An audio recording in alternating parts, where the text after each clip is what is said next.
The night sky over Iran's capital is no longer black. It is painted in the terrifying, violent hues of war. Tehran is in flames. A coordinated, heavy bombardment by United States and Israeli forces has battered the Iranian capital, targeting command and control centers, Islamic Revolutionary Guard Corps headquarters, and suspected deeply buried nuclear sites. For the American audience watching this right now, the implications of what is happening halfway across the world are already hitting home. U.S. troops in the region are on their highest state of alert. Global markets are in absolute shock, and the map of the Middle East is being violently redrawn as we speak. Today, we are going to break down exactly what is happening on the ground in Tehran, the military assets the U.S. and Israel are deploying, how this unprecedented escalation started, and what the Iranian retaliation means for Americans, both overseas and at home. Hit the subscribe button because this situation is developing by the hour. Let's get into it. To understand the sheer scale of this operation, you have to look at the ordnance being dropped. This isn't a surgical, limited strike. This is a sustained, multi-day campaign of suppression and destruction. Reports from inside Tehran described continuous blasts echoing through the city. Electricity has been severely crippled and rolling blackouts. The U.S. and Israel have established total air superiority. In the first 48 hours, days 1 and 2, the primary objective was the suppression of enemy air defenses, or SEAD. U.S. Navy EA-18G Growlers and Israeli F-35I Adir stealth fighters systematically blinded Iran's radar systems and dismantled their Russian-supplied S-300 and S-400 anti-aircraft batteries. But by day 4, and now entering day 5, the focus shifted to the capital itself. Why Tehran? Because that is the nerve center of the IRGC. Pentagon sources, speaking anonymously, have indicated that U.S. B-2 Spirit stealth bombers flying directly from Missouri, alongside assets launched from the CENTCOM area of operations, have dropped massive GBU-57 massive ordnance penetrator bombs.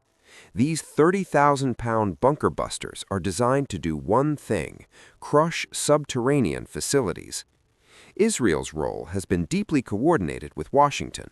While the U.S. focuses on crippling Iran's drone manufacturing, ballistic missile silos, and naval assets in the south, the Israeli Air Force has zeroed in on Iran's nuclear infrastructure and key leadership compounds in the capital. The psychological impact on the ground is staggering. Millions of civilians in Tehran are sheltering in basements. While the U.S. and Israel have stated that strikes are strictly limited to military and strategic targets, the reality of urban warfare means the collateral damage and civilian toll are climbing. The city is essentially paralyzed. How did a Cold War turn so hot so fast? For years, the U.S. and Israel fought a shadow war with Iran. Cyber attacks, proxy skirmishes in Syria and Iraq, and covert operations. But what pushed it over the edge into an overt, Day 5 heavy bombardment? The flashpoint was intelligence. According to joint statements from the White House and the Israeli Prime Minister's office, satellite imagery and human intelligence confirmed that Iran was weeks, perhaps days, away from weaponizing highly enriched uranium. Simultaneously, a massive coordinated attack by Iran's axis of resistance, Hezbollah in Lebanon, the Houthis in Yemen, and Shia militias in Iraq, launched a synchronized drone and missile barrage that overwhelmed Allied air defenses, resulting in direct U.S. military casualties at a base in the region. That was the red line. Within hours of the proxy attack and the nuclear intelligence leak, Operation Desert Aegis was green-lit. The strategy was clear. Don't just trim the branches of Iran's proxy network. Go straight for the trunk of the tree. The U.S. Congress was briefed in a closed-door emergency session, and under the War Powers Act, the President authorized immediate retaliatory and preventative strikes. For the American audience, this is a pivotal moment. The U.S. has officially engaged in a direct state-on-state conflict in the Middle East, something Washington has actively tried to avoid for 2 decades, following the wars in Iraq and Afghanistan. Now, Iran is not a passive target. They possess the largest and most diverse ballistic missile arsenal in the Middle East, and on day 5, we are seeing their retaliation. Iran's conventional air force cannot compete with the US or Israel, so they are relying on asymmetric warfare. First, the Strait of Hormuz. The IRGC Navy has deployed fast attack swarm boats and initiated the mining of the strait. Keep in mind, roughly 20% of the world's daily oil consumption passes through this narrow choke point. The U.S. Fifth Fleet, based in Bahrain, is currently engaged in intense naval skirmishes to keep the shipping lanes open. Second, the cyber war. Back in the U.S., Americans are waking up to localized disruptions.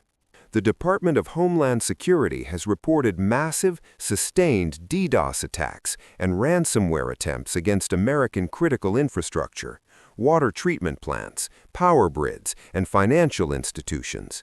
While the U.S. Cyber Command is defending the homeland, the digital front of this war is raging just as fiercely as the kinetic war in Tehran. Third, the ballistic missile barrage. Israel's Arrow 3 and David Sling defense systems, aided by U.S. Patriot and THAAD batteries, have been working overtime.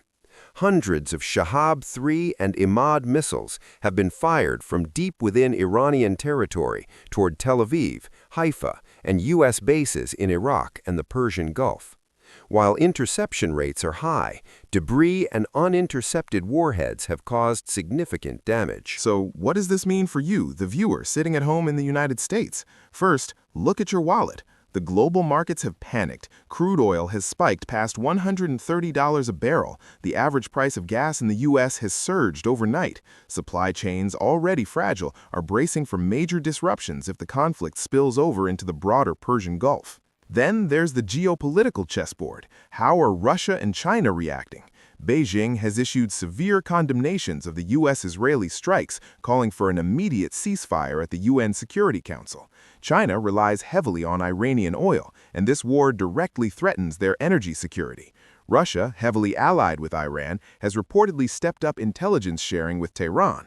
There are unconfirmed reports that Russian early warning radar data is being fed to the IRGC to help them anticipate U.S. bomber sorties. This isn't just a Middle Eastern conflict. It is a proxy for global superpower dominance. The U.S. has had to pull resources from the Indo-Pacific and Eastern Europe to reinforce CENTCOM, stretching the American military apparatus to a precarious point. As the sun sets on day 5, the fires in Tehran will illuminate the night once again.